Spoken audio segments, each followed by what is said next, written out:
Igitondo cyiza bakunze ba Smilebo TV, twongeye kubasuhuza tubifuriza umwaka mushya muhire w'ibihumbi 2026. Turashaka kubamenyesha yuko tugiye kuzajya tubagezaho ibiganiro bya siporo buri munsi.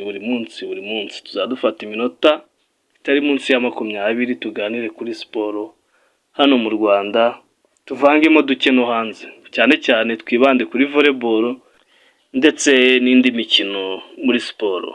Turatangirana na volleyball muri weekend yari umuriro kuwa gatanu muri Petit Stade ndetse no kuwa gatandatu muri Sainte Famille. Twatangiranye na match y'abakobwa, ikipe ya Rwanda Revenue yatsinda ikipe ya Ruhango amaseti 3-0, ikipe ya Police itsinda amaseti 3-0 ikipe ya Rwanda Polytechnic Huye, ikipe y'abakobwa. Match yari tegerejwe ni match kamaramaka, match yari ikomeye cyane. Siborurema Florier agiye guhura na APR dafite umutoza mukuru, yarasizeho umutoza umwungirije.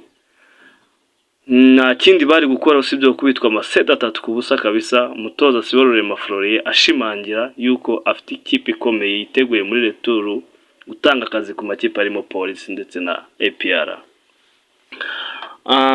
Twakurikijeho match z'abahungu, habanje ikipe ya Kirehe Volleyball Club ikina na Rwanda Polytechnic Ngoma.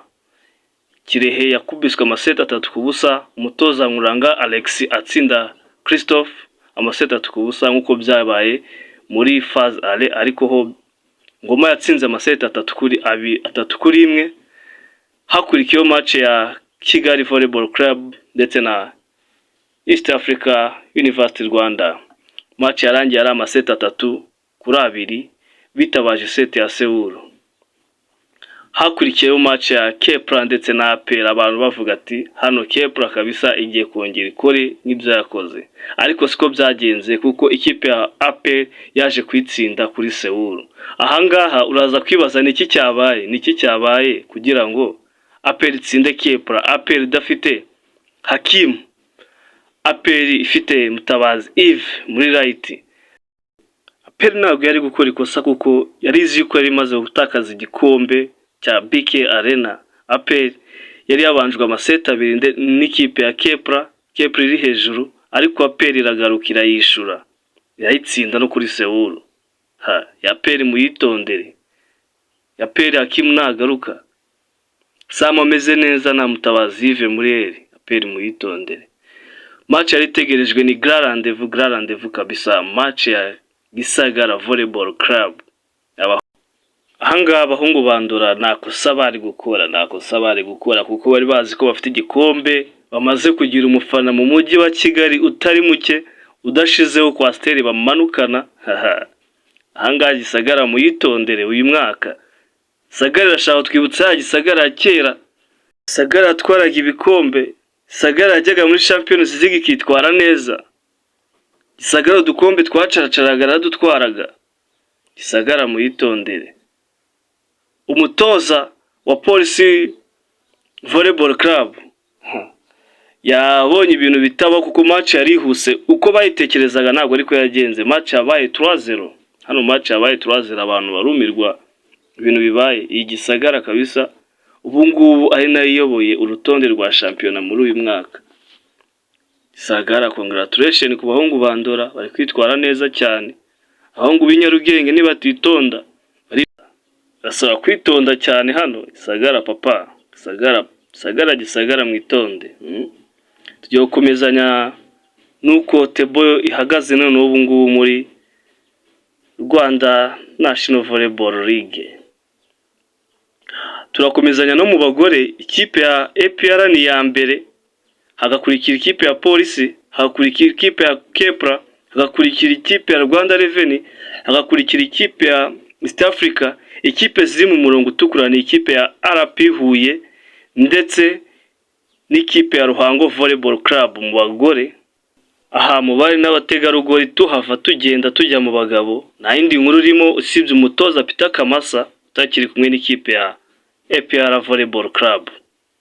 Tugiye gukomezanya na rendez-vous zo mu bagabo ukuntu tebo ihagaze. Ikipe ya Gisagara nkuko nakomeje mbikubwira ni iyoboye urutonde rwa shampiyona, ikurikiwe n'ikipe ya APR Volleyball Club hagakurikiraho ikipe ya Kepra Volleyball Club, hagakurikiraho ikipe ya Police Volleyball Club, hagakurikiraho Reg Volleyball Club, hakurikiraho East Africa Volleyball Club, hagakurikiraho KVC Volleyball Club. Ikipe ziri mu murongo utukura ni RP Ngoma, hagakurikiraho ikipe ya Kirehe Volleyball Club yabuze inota.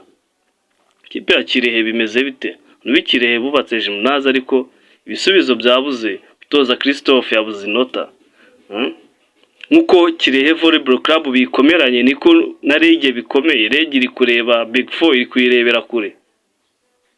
Hano muri volleyball ntago byoroshe mu bagabo. Tugiye kureba ukuntu weekend izaba imeze. Iyi weekend ishize tugiye kuyivamo tujya muri weekend igiye kuza. Shampiyona bayijyanye Gisagara. Matches zizatangira kwa gatanu. Turatangirana nande? Turatangirana na match yo mu bagore, ikipe ya Police icakirana n'ikipe ya Rwanda Revenue saa 12.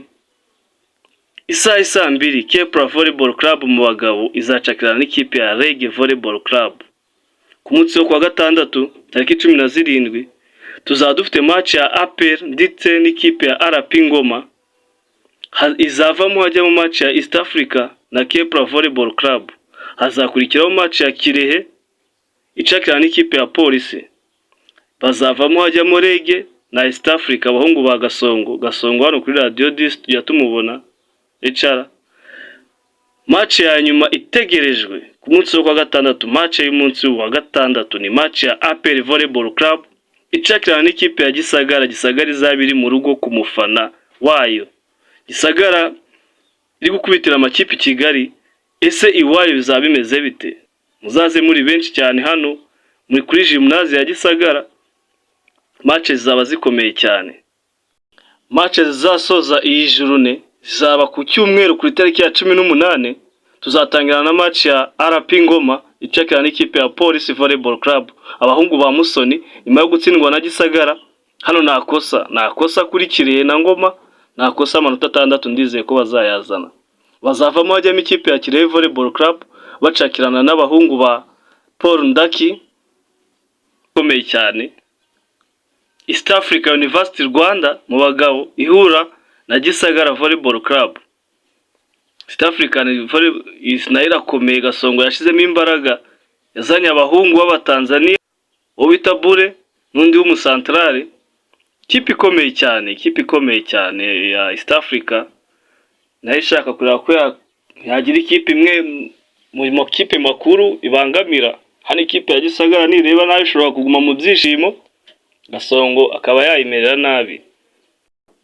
Match zasoza uyu munsi w'imikino ni Kigali Volleyball Club ihura na APR.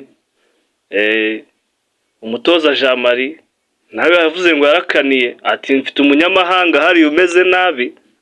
Umunyamahanga wanjye ati ndamwizeye ikipe ya APR sitasita. Jean Marie yaratangaje ati ikipe ya APR sitasita nayikorera akantu. Kureba rero uko umutoza Muringi azitwara imbere y'umutoza Jean Marie.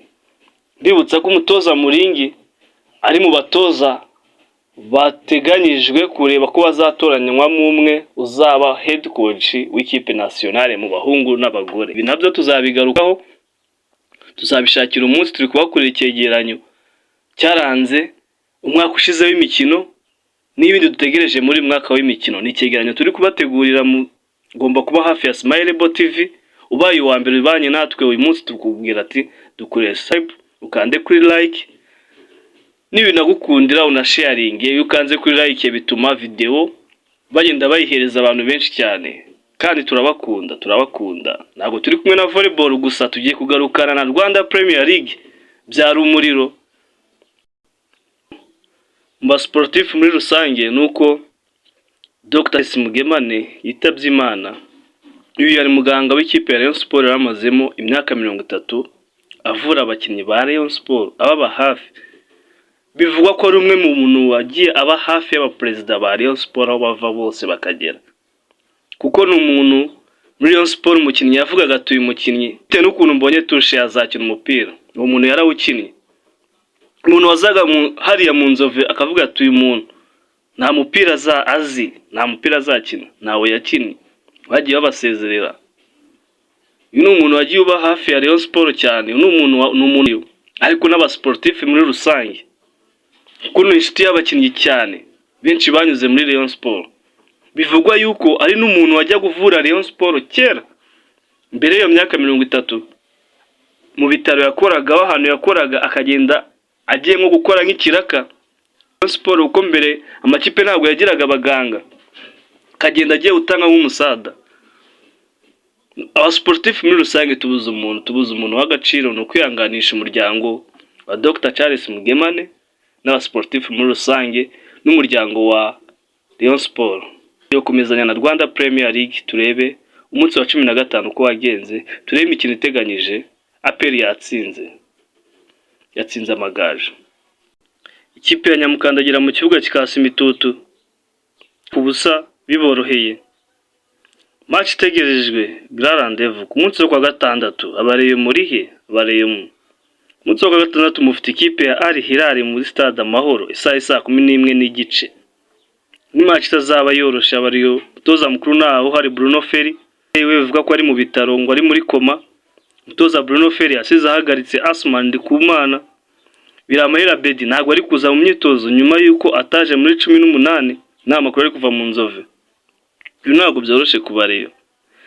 Ku munsi wo ku cyumweru ikipe ya Emelec ku saa 12:00.